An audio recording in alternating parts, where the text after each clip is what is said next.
That was our council member saying, my no is enough. When we clearly knew that she needed her colleagues on board with her to give her deference, to defer to her wishes, which in turn would be her siding with her community's wishes. So a lot of people didn't even know that she needed more than her no vote to get that done. We educated the community over and over and over again with repetitiveness, video after video, rally after rally. Now, in the terms of deference, her deed right there, where she betrayed the community, she might have really thrown the concept and the tradition of deference out the council window. That set a dangerous precedent, a very dangerous precedent. She should have sided with the community. She should have never lied to the community, number one. Because the bottom line is, when you lie to your constituency, you now have betrayed. And as a council member or any elected official, you have a fiduciary responsibility to people emotionally and financially invested in their community. Just the same way you give people your money and you want your money back, a financial advisor, they have a fiduciary responsibility. Your elected official has a fiduciary responsibility to protect your emotional and financial investment. And that's the bottom line. And the turning point for me to go after her was simple. When she said, I am with you, and then she went into the city council, and we were in the subcommittee chambers, and we heard you talk. We heard them not pay attention to us. We watched them look at their cell phones when people were going up. Testimony after testimony after testimony. And they're telling about all the services we need, everything that we're lacking, how this was going to stress and strain our community. And they just sat there looking at their phones, not even paying attention to us. And I got up there with a plan in mind. And when I seen what happened, I had to change my whole tune because I had to get their attention. And my tune was, get them to the goddamn table. And you know what happened? Nothing.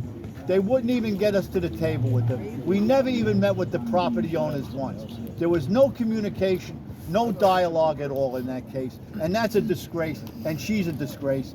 And I'll say it right to her face, and I've said it many times. I'm coming after her, and I'm coming after her hard, and I've been coming after her hard, and I'm not stopping.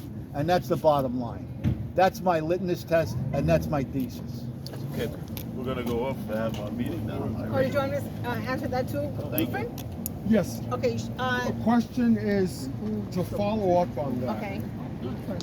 Based on the fact that there were 34 parcels included in that upzoning in Bruckner, what damage could that be if she remains in office? What could happen to the rest of the district? I just... Right now, the district is in harm's way. We have to be very realistic about what's going on. If you're a good elected official, you're going to listen to your constituents and your residents. You're going to know the communities, because every community has different needs, and they're fighting different things within city council. What happens with our city council person right now is that she hasn't been, when she went in as a new city council person, she was not qualified. She was not qualified within community, know the residents, know community issues, know community, where we stand firm in our decision making, on our traditional family, on pro-police, on a lot of things. So when she went in there, from the conversations I had with the other city council members that are supposed to be colleagues of hers, they have mentioned to me that she went in there inexperienced. When they made choices, when she was getting the no and she voted no, she thought that that would be sufficient enough, and it wasn't. Because she didn't have dialogue with the other colleagues in city council to let them know why was she saying no, why do we say no to the 1900 project, why to say no to the upzoning, and all the other things that have brought us to this moment right now. So the point is that if we continue to look her way, we already lost, and we want to regroup and refresh ourselves and start building where she has done so much damage.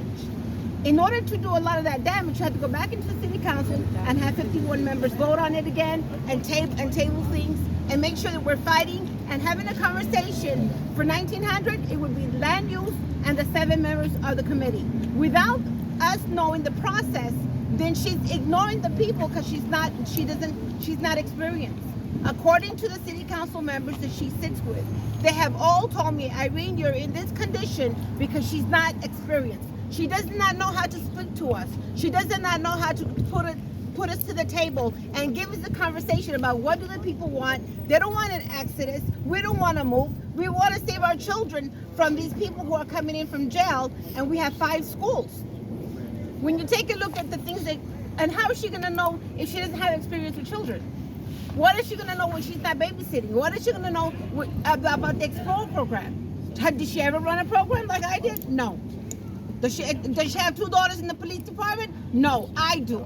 And one thing about you coming after the blue, defund. Safety net is one thing, but you got to protect our police officers and our first responders. Because we need more. We need beat cops. And you know what? We don't have enough cars, sectors for them to go and we call them patrol. We don't have enough vans. But I'll tell you one thing, every city council member has a police officer right outside their office. Every time they're going out, there's a police officer that's driving their cars. So we have to say, the same security you have is what we want. What is good for you is good for us. You work for us, you don't work for me. I don't work for you, you work for us. So we gotta make sure that we put the pressure where the pressure belongs. I don't have time to vote for her again or speak to her again and tell her, this is how you're supposed to go into city council, be bold, be courageous, be firm, meet with the colleagues and do something about it. We're not at that time. This city council candidates, we're not about that. We're about to go in there and we know how it works, the process of government, and we're going to go ahead and take care of business. So the people have to be smarter to vote for Irene.